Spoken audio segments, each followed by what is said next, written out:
Pamätám si na ten vzrušujúci pocit, keď som sa rozhodla pre kúpu svojho prvého investičného bytu v Trnave.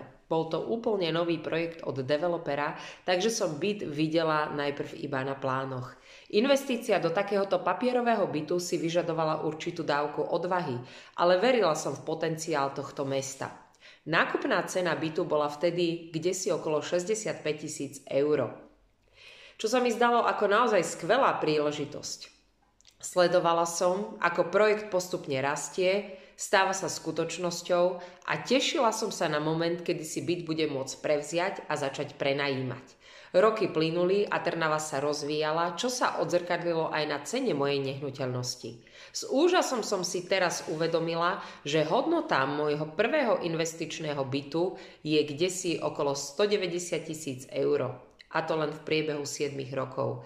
Tento úspech ma utvrdil v tom, že investovanie do nehnuteľností má obrovský potenciál.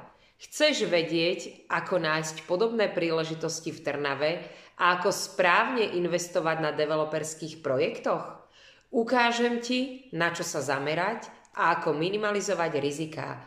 Poď so mnou objaviť svet výhodných investícií do nehnuteľností, možno aj práve v Trnave.